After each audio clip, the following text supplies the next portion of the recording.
Depuis les dernières années, tu en as fait des reportages, des découvertes, des fois sportives, des fois plein air. Cette fois-ci, c'est une découverte en spéléologie. Et qui est à la fois sportive, culturelle et en même temps très instructive pour ce qui s'est passé ici sur nos terres il y a de cela plusieurs milliers d'années. Alors, j'ai découvert, je sais qu'il y a des gens qui connaissent ça, mais moi, j'ai découvert un endroit à Montréal, dans un parc, c'est le parc Pie-XII à Saint-Léonard, le site cavernicole de Saint-Léonard. C'est un endroit magnifique et c'est là qu'on peut avoir simplement une initiation à la spéléologie. Je vous en parle aujourd'hui parce que c'est l'ouverture officielle. C'est ouvert du 26 mai au 15 août et n'importe qui peut aller là. Ça coûte de 8 à 10 $ et c'est le seul site à Montréal. Donc, c'est vraiment rare et c'est en milieu urbain, donc facilement accessible. Alors, selon l'histoire, la caverne ou le site cavernicole de Saint-Léonard a été découvert en 1811, mais son ouverture officielle comme site cavernicole date de 1980. On estime qu'il y a à peu près 3000 personnes par été qui vont visiter ça. Et ce qui est intéressant, c'est que c'est à peu près 40 mètres de longueur, jusqu'à 9 mètres de profondeur. Et l'intérieur, c'est essentiellement des roches de calcaire. Vous rentrez là-dedans, c'est très large au départ. Il y a quelques galeries par certains endroits. C'est beaucoup plus étroit à d'autres. Et on peut, comme vous le voyez sur les images, faire de l'escalade dans des portions vraiment très étroites. Ça demande un peu d'agilité, juste question d'avoir de bons appuis un peu partout.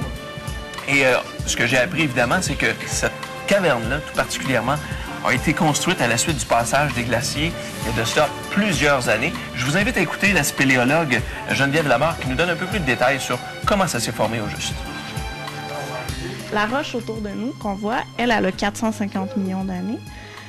À l'époque, il y avait un immense océan. C'est difficile à s'imaginer. C'était un océan chaud qui s'appelait Iapetus. Puis, peu à peu, avec le mouvement des plaques tectoniques, l'océan s'est refermé. Les fossiles sont tombés sur le sol et ça s'est sédimenté. Ça, c'est la roche qu'on voit ici, c'est le calcaire. Puis après ça, plus tard, on fait un gros saut dans les années. Tout le monde connaît un peu les glaciations. Alors au Québec, c'est un événement vraiment important, les glaciations, et pour Saint-Léonard, entre autres. Alors on s'imagine qu'il y avait 3 km de glace au-dessus de nous. Le glacier avançait, ça pèse incroyablement lourd. Ça fait un poids sur les roches ici. Puis, avec les strates qu'on voit bien dans les roches ici, ça fait que la pression a fait bouger et ça s'est cassé. Ça a créé une cassure et les deux parois se sont éloignées l'une de l'autre. Ça s'appelle le glaciotectonisme.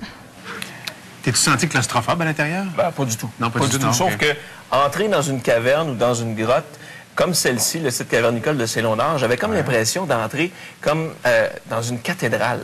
Avec l'éclairage aussi de la caméra, ça donne un effet grandiose. Et moi, je vous dirais que c'est un peu comme rentrer dans une galerie d'art parce que, c'est fait naturellement. Et comme elle l'expliquait, c'est le passage des glaciers. Alors, regardez les images qui suivent. Vous allez voir vraiment des effets vraiment particuliers de la pierre. On remarque à certains endroits des stalactites, des stalagmites.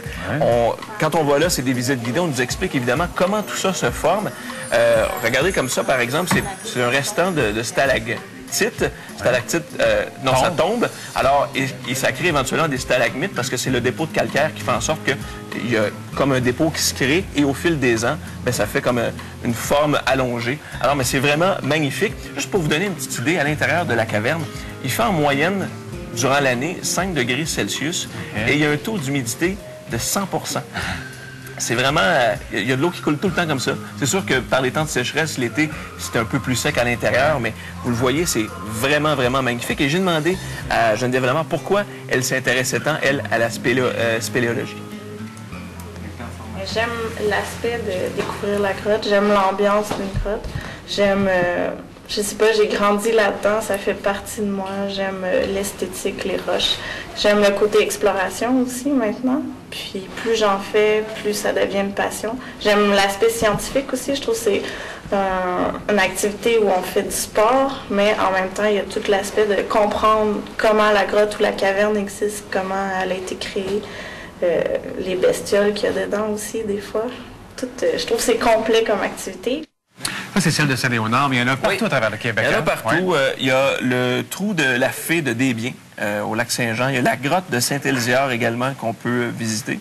Tu portes bien le casque, Gino. Et parmi les endroits les plus populaires pour l'initiation, il y a celui de Saint-Casimir, près de Trois-Rivières. C'est la deuxième plus grande grotte au Québec. Il y en a une en Outaouais, il y en a une à Bois-Châtel également, qui fait 3 km de galerie.